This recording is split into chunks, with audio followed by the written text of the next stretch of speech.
ጭንቀት የሚባለው ምንድነው? ጭንቀት የውስጥ ጨለማ ነው። የጭንቀት ማስወገጃ መፍትሄው ንስሐ መግባት ነው። ጭንቀት ሰላም ያሳጣል፣ እረፍት ያሳጣል። ስለዚህ አትጨነቅ፣ ከአቅም በላይ ባለ አትጨነቅ። አታስብ አላልኩም፣ አትጨነቅ። አስብ። አለማሰብ እንስሳነት ነው። መጨነቅ ደግሞ እዩትን፣ መጨነቅ ደግሞ ከስብዕናም በላይ ነው፣ ያልፋል። ይህ ደግሞ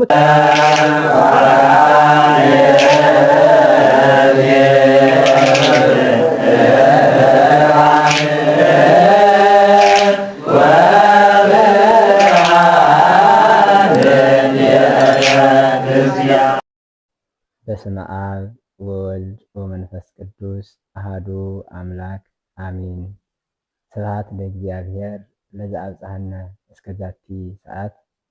እስከዚች ሰዓት ቸርነትና ምሕረቱ ያልተለየን የአባቶቻችን አምላክ እግዚአብሔር ከሁላችን ጋር ይሁን። የውድ የሰብኩን ሚዲያ ተከታታዮች በኃያሉ አምላክ በልዑል እግዚአብሔር ስም እንደምንሰነበታችሁ፣ የእግዚአብሔር ሰላም በያላችሁበት ከሁላችሁ ጋር ይሁን። ዛሬ አምላካችን እግዚአብሔር ቢወድና ቢፈቅድ ጭንቀት ምንድነው? ጭንቀት መንስኤው ምንድነውና መፍትሄዎቹስ የሚሉ ጥያቄዎች የተጠየቁ አሉ። እነዚህን ጥያቄዎች መሰረት አድርገን እንደ እግዚአብሔር አምላካችን በጎ ፈቃድ አብረን እንቆያለን ማለት ነው። እንግዲህ ከመጀመሪያው ጥያቄ ስንነሳ ጭንቀት ምንድነው? ራሱ ጭንቀት የሚባለው ምንድነው የሚል ነው። ጭንቀት ማለት ምንድነው? ነፃነትን ማጣት፣ የሰላም መደፍረስ፣ የአእምሮ መታወክ፣ የውስጥ መቆጣት ነው። እንግዲህ ጭንቀት የሚባለው ሰላም የማጣትና የውስጥ እረፍት ነፃነትን ማጣት ጭንቀትን ያመጣል ወይም ጭንቀት ይባላል። ያን ማጣት በራሱ ጭንቀት ይባላል። ለምን ካልን ከቀዳማዊው አባታችን ከአዳም ስንመለከት አዳም በገነት በሰላምና በነፃነት በእረፍት ይኖር ዘንድ የተፈጠረ ልዑልና ግሩም ፍጥረት ነበረ። በራሱ ፈቃድ ግን ሰላሙ የተመሰረተባት፣ ነፃነቱ የተመሰረተባትና እረፍቱ የተመሰረተባትን ሕግ በጣሰና በሻረ ጊዜ ይህንን ጭንቀት የሚባለውን በራሱ ሕግ መጣስና ትእዛዝ መተላለፍ ጠርቶ አምጥቶታል። ከዛ በኋላ የአዳም ልጆች በሙሉ የማይፈሩ የነበሩ የሚፈሩ ሆነዋል። እዛው አዳምና ሔዋን እንኳን ራሳቸው የማይፈሩ የነበሩ ፍርሃት መጣባቸው፣ ጭንቀት መጣባቸው፣ ድንጋጤ መጣባቸው፣ ረዓድ መጣባቸው። መንቀጥቀጥ፣ መራድ፣ መፍራትና መጨነቅ የሚባለው በሙሉ ሕግ ከማፍረስ የመጣ ነው። ታዲያ ይሄ ጭንቀት የሚባለው ምንድነው ተብሎ ሲታሰብ ሰማይ የፈረሰ ምድር የደፈረሰ ያክል ራስ ላይ አለመተማመን ነው። ራስን አለማመን ነው። ውስጥ መታወክ ነው። ውስጥ የውስጥ መታወክ እሱ ጭንቀት ተብሎ ይጠራል። ጭንቀት የውስጥ ጨለማ ነው። ጭንቀት የአእምሮን ነፃነት ማጣት ነው። ጭንቀት የልብንና የህሊና ነፃነት ማጣት ነው። የተጨነቀ ሰው ማሰብ አይችልም። የተጨነቀ ሰው መረጋጋት አይችልም። የተጨነቀ ሰው ማስተዋል አይችልም። እና ጭንቀት የሚባለው እኒህ ብዙ ነገሮቻችን በሙሉ የሚያሳጣ ነው። እና ጭንቀት ምንድን ነው ብለን ስንናገር የአእምሮ የህሊና የልቦናን ነፃነት ማጣት፣ ያ ጭንቀት ይባላል። የውስጥ እረፍትና ሰላም ማጣት ጭንቀት ይባላል ማለት ነው። እና ጭንቀት ይህ ሲሆን ታዲያ እንዲህ አይነት ጭንቀት እንዳው ከምንድን ነው የሚመጣ? መንስኤው ምንድን ነው ብለን ልናየው እንገደዳለን። ብዙ ሰው ይጨነቃል። በተለይም በዚህ ዘመን እያንዳንዱን ሰው ስታዩት ጭንቀታም ነው። በአስተዳደር ያለውም በጭንቀት ውስጥ ነው ያለው። እታች ያለውም በጭንቀት ውስጥ ነው ያለው።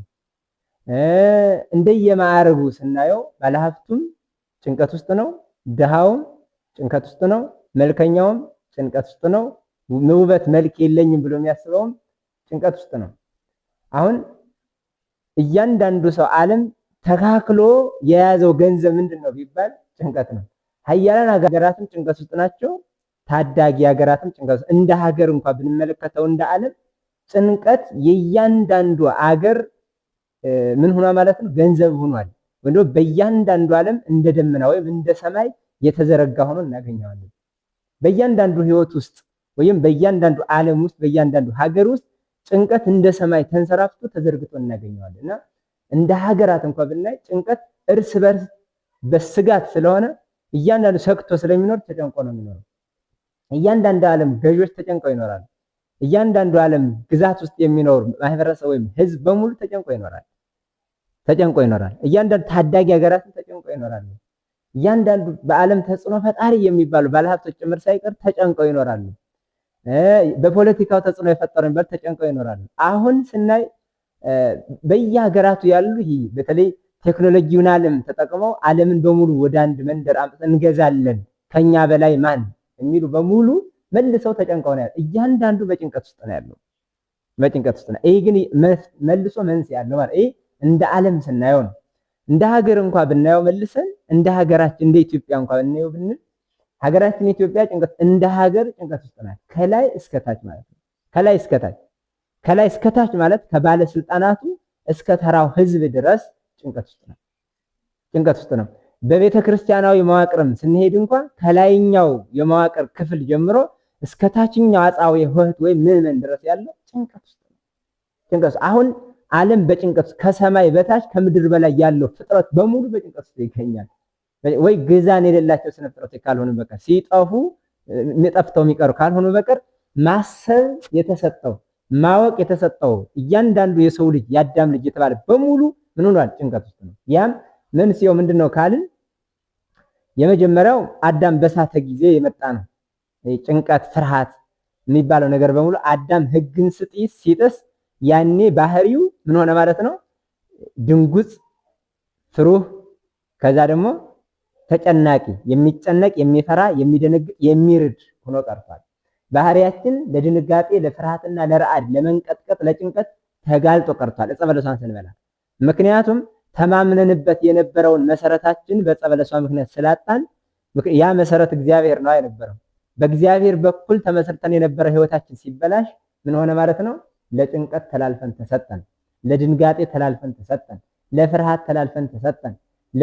ከዛ ለራድ ማለት መንቀጥቀጥ ነው። ለመንቀጥቀጥ ተላልፈን ተሰጠን። የሆነ ነገር ስናይ እንንቀጠቀጣለን። እግራችን መራመድ፣ እጃችን መጨበጥ አይችልም።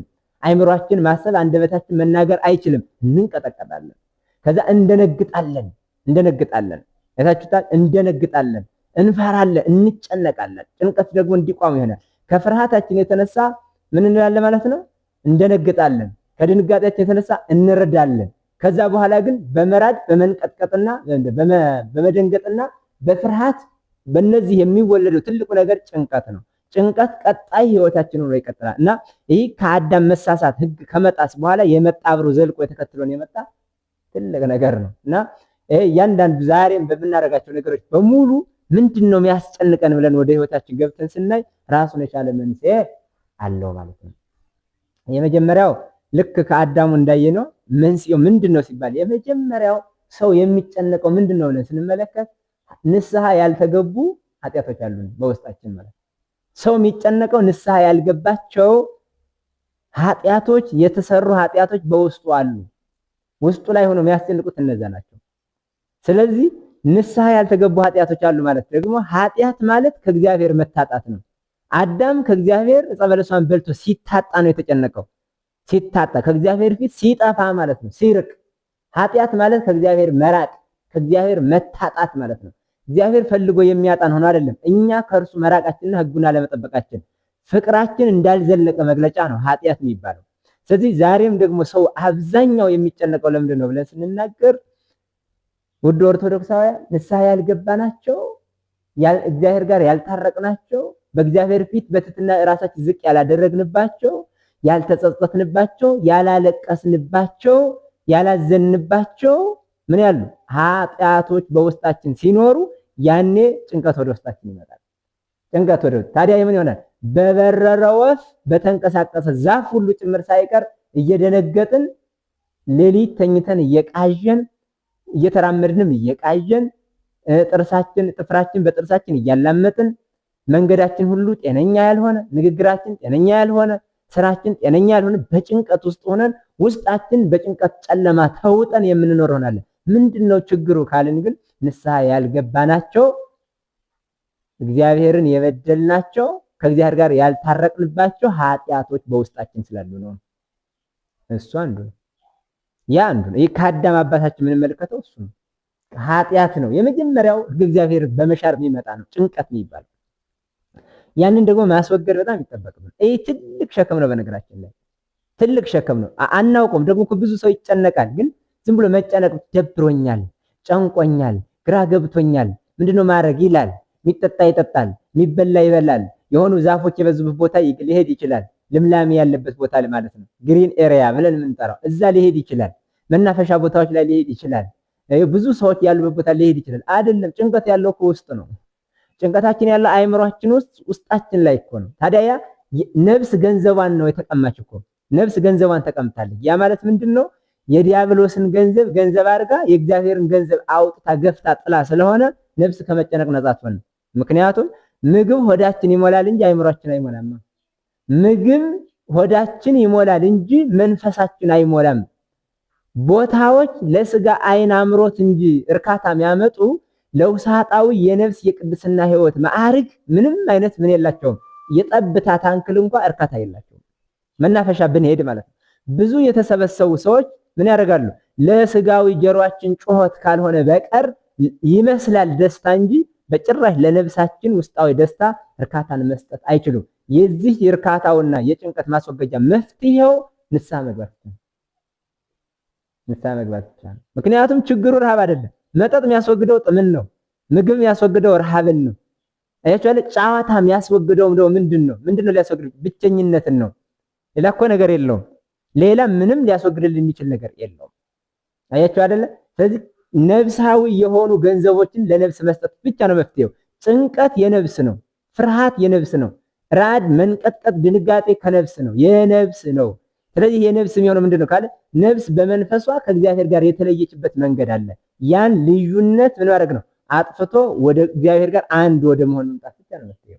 ስለዚህ የመጀመሪያው መንስኤው ምንድነው ካለ ንስሐ ያልገባናቸው ኃጢአቶች ምን ያደርጋሉ ማለት ለጭንቀት ይዳርጉናል። ታዲያ ብዙ ሰው ይጨነቅና ለምንድነው የተጨነቁ ብሎ ይህንን መውሰድ አይችልም፣ ማረጋገጥ አይችልም። መጨነቁን ብቻ እንጂ ለምን እንደተጨነቀ አያውቁም። አያችሁ፣ በልተን ጠግበን እንኳን እንጨነቃለን። ለምንድነው ጠግበን ለምን ተጨነቅን ማሰብ አለብን። ረክተን ብዙ ጠጥተን ራሱ እንጨነቃለን፣ ጭንቀቱ አይለቀንም። ለምን? የመጠጥ ጉዳይ አይደለም፣ የምግብ ጉዳይ አይደለም፣ ይሄ የሱ ጉዳይ አይደለም፣ ሰው የማጣት ጉዳይም አይደለም። አያችሁ፣ ቤት እያለን ስራ፣ ደሞዝ፣ ገንዘብ እያለን ልጆች እያለን ባል ሚስት እያለው ሰው ይጨነቃል። ለምን? ምንድነው ምክንያቱ? አያችሁ፣ የስጋ ጉዳይ አይደለም፣ ይሄ የነፍስና የእግዚአብሔር ጉዳይ ነው። ስለዚህ ይሄ ንስሐ ያልተገባባቸው ምናሉ ማለት ነው ኃጢአቶች ባንተ ውስጥ አለ፣ ባንቺ ውስጥ አለ። ይህን አንቺ ነው የምታውቂው። አየሽ፣ ስለዚህ ይህንን ማስወገድ የምትችይው ደግሞ በመስመሩ ነው። አለ መስመሩ ወዲህ ወዲህ አትበይ። ብዙ ሰው ይመስለዋል እንደዛ እና የመጀመሪያው መንስኤ ምንድነው ከተባለ ንስሐ ያልተገቡ ኃጢአቶች ያስጨንቃሉ ነው። ንስሐ ያልተገቡ ኃጢአቶች እጅግ በጣም ያስጨንቃሉ። አዳም እኮ ገነት ውስጥ መቀመጥ እኮ አልቻለም። በደስታ ይኖርባት የነበረች ገነት አስጨነቀችው ይላል። ፈራ ይላል። ተንቀጠቀጠ፣ ተጨነቀ ይላል። አይምሮ መሸከም አቃተው። በቃ ከነፃነት ወደ ጭንቀት፣ ከሰላም ወደ ጭንቀት ነው የመጣው። ስለዚህ መሸከም ስላቃተው ስላልቻለ ጭንቀቱን የገነት ዛፎች ስር ውስጥ ሄዶ ተደበቀ ይለናል። በዚህ ሰዓት እግዚአብሔር ፍቅሩ ብዙ መዓቱ ሩቅ ምሕረቱ ብዙ የሆነ እግዚአብሔር አዳም ጠፍቶ እንዲቀር ስላልፈለገ አይቴሃሎ ከአዳም አዳም ሆይ ወዴት ነህ እያለ እየፈለገ መጣው ነው የሚለው። እየፈለገ መጣ። ዛሬም እግዚአብሔር በመምህራን አድሮ፣ በመጽሐፍት አድሮ፣ በካህናት አድሮ፣ በዘመኑ ባለው ችግሩ ራሱ እኮ ወደ ንስሐ የሚጠራና ለንስሐ እየጠራን ይገኛል። ወዴት ነህ አለው። እዩት እንግዲህ ታዲያ ምን አለ? ራቆቴን ስለሆንኩ ወፈራይኩ ፈራሁ ወተሃባይኩ ተደበቅኩ ወሰማይኩ ድምፀከ እንዘ ያንሶሱ ማእከለ ገነት ድምፅህንም በገነት ውስጥ ሲመላለስ ሰማሁ። ምን እያለ? አዳም ሕግን ተላለፍክን የሞት ሞት ትሞታለህ፣ የሞት ሞት ትሞታለህ፣ ይህን ሕግ ሻርክ የሞት ሞት ትሞታለህ የሚል ድምፅህን ስለሰማሁ አለ። ፈራሁ ራቆቴንም ሆንኩ ጸበለስን በልቼ ተጨነቅኩ አልቻልኩም፣ በዛፉ ስር ተደብቄያለሁ። አያችሁ። ስለዚህ አዳም በጭንቀቱ ጊዜ በገነት ዛፎች ጥላ ስር መደበቁ ከእግዚአብሔር አልሰወረውም። ዛሬም እኛ በኃጢአቶቻችን በተጨነቅን ጊዜ መናፈሻዎች ላይ ይሄ ብንጨፍር የዘፈን ጩኸቶችንም እንኳን ብንሰማ የብዙ ጓደኞችና ከብዙ ወንድሞች ሴቶች ጋር እንኳን አብረን ተቀላቅለን ብንዘል በፍጹም ምን ማለት አንችልም፣ የውስጥ ጭንቀታችን ማስወገድ አልቻለም። አያችሁ፣ እንዲያውም ድንጋጤና ረዓድ ነው ያመጣብን። ያ ስለሆነ ጭንቀት ማለት የመጀመሪያው መንስኤው ንስሐ ባልተገቡ ኃጢአቶች ወደ ሰው ልጆች ዘልቆ የሚገባ አደገኛ ሰላም የሚያሳጣ ቀኑን ሌሊት የሚያደርግ ነው። የተጨነቁ ሰዎች አይታችሁ ከሆነ ሌሊቱ ነግቶ አልነጋላቸው ብሎ ያድርና እንዳው ቶሎ ነግቶ ፀሐይ ወጥቶ ባየሁ ይላሉ። ፀሐይ ሲወጣ እዩት፣ ፀሐይ መውጣቱ የውስጣቸውን ጭንቀት የሚያስወግድላቸው ይመስላቸዋል። የፀሐይ መውጣት የውስጣችን ጨለማ ያስወግደው፣ ውጫዊውን ጨለማ ነው የሚያስወግደው። ውጫዊውን ጨለማ ያስወግዳል፣ የውስጣችን ጨለማ ያስወግድም። የቀኑ መምሸት ቶሎ በመሸና ተኝቼ በቻልኩት ይላሉ። ቀኑ ማልፎ ደግሞ ብንተኛ በብርድ ልብስ ብንጠቀለለ ራሱ ብርድ ልብሱ ከብርድ ያድነናል እንጂ ከጭንቀታችን ግን አይጠብቀንም። አያችሁ። ስለዚህ ትልቁና ብቸኛ መፍትሄ ራሱን የቻለ ምንድነው ማለት ነው? ንስሐና ንስሐ መግባት።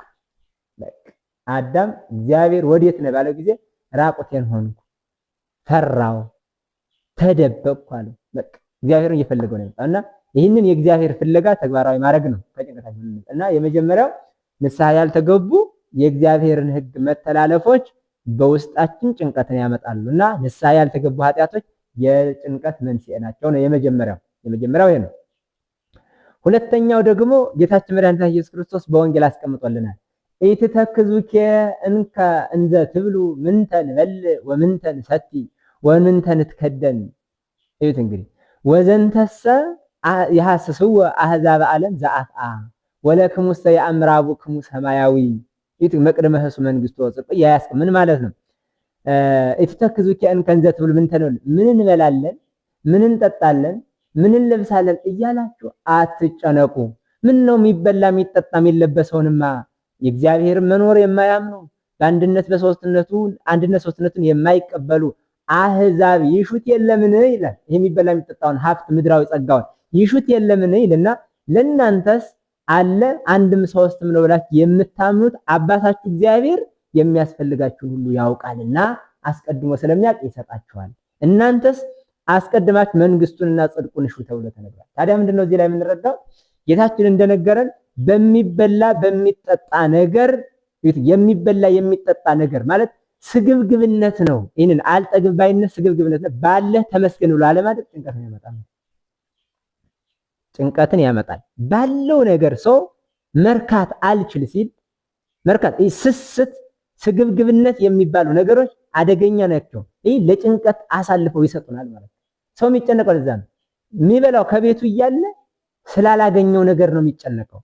ስላላገኘው ነገር እኮ ነው። አያችሁ አይደል? ታዲያ ምን አለ? አትጨነቁ አለ ጌታ። አታስቡ አላለም፣ አትጨነቁ ነው ያለ። አታስቡ ግን አላለም። ማሰብንስ አዕዋፍ እንኳ አስበው ይበራሉ። ርእዩ አዕዋፈ ሰማይ ተብሏል። ከነጽሩ አዕዋፈ ሰማይ የሰማይ ወፎችን ተመልከቱ አለ። ከዛ ይበራሉ፣ ምግባቸውን ይበላሉ፣ ይመለሳሉ። ግን አይዘሩም፣ አያጭዱም፣ በጎተራም አይሰበስቡም ማለት። ታዲያ ይሄ ማለትን ማለት ነው። አያስቡም፣ አይበሩም ግን አላለም፣ ይበራሉ። መብረር ማሰብ ነው። ሰው ስለሚኖረው ህይወት ስለ ትላንትም ስለ ዛሬም ስለ ነገም ያስባል፣ ግን መጨነቅ አይደለም። ለምን? ተጨንቆ በቁመቱ አንድ ስንዝር ከጥቁር ፀጉሩም አንዷን ነጭ ማድረግ የሚቻለው የለምና የሚቻለው ስለሌለው ጭንቀትን ምን አንልም። እዩት እንግዲህ ችግርን ተጨንቀን አንሞት። ታዲያ ምን? አትጨነቁ፣ አስቡ እንጂ አትጨነቁ። ለምኑ? አትስገብገቡ ነው መሰረታዊ ጉዳይ። በዚህ ላይ ጌታ ያስረዳል። አትስገብገቡ። ለምን ካላችሁ ነፍስ ከምግብ ትበልጣለችና ሰውነትም ከልብስ ይበልጣልና ምን አለን?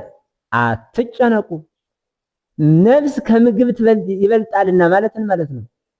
አያችሁ፣ ከነፍስ ስለ ነፍሳችን ከመጨነቅ ይልቅ ስለ ምግብ አብዝተን እንጨነቃለን። በእርግጥ ጸሎት በኦርቶዶክሳዊ ጸሎት ሶስት አይነት ጸሎት አለ። ጸሎተ ስጋ የሚባል አለ። ጸሎተ ስጋ ማለት ስለሚያስፈልግህ ስለሚስማማህ ነገር መጸለይ ነው። ስለምትበላው፣ ስለምትለብሰው፣ ስለ ልጆች፣ ስለ ሚስት፣ ስለ ባልሽ፣ ስለ ቤተሰብሽ፣ ስለ ሀገር፣ ስለ ምርት፣ ስለ ንግድ፣ ይሄ ስለሚስማማህ ነገር ሁሉ የምትጸልየው የምታቀርበው ጸሎት አለ። ሲሳይ ሀበነ ዮም ሲሳያነ ዘለለዕለት እያልን የምንጸልየው የዕለት እንጀራችን ስጠን ብለን እንደምንጸልየው የሚስማማ ጸሎት አለ። ስጋዊ ጸሎት ይባላል። ሁለተኛው ነብሳዊ ጸሎት ይባላል። ይህ ደግሞ ስለ ስርየተ ኃጢአት የምትጸልየው ነው። ስለ ስርየተ ኃጢአት የምትጸልየው ነው። ኃጢአቴን ይቅር በለኝ ብለን የምንጸልየው ጸሎት ነው። ኃጢአታችን እግዚአብሔር ይቅር እንዲለን ማለት ነው። ያቺ ጸሎተ ሥጋ፣ ጸሎተ ነፍስ፣ ጸሎተ ልብ ይባላል።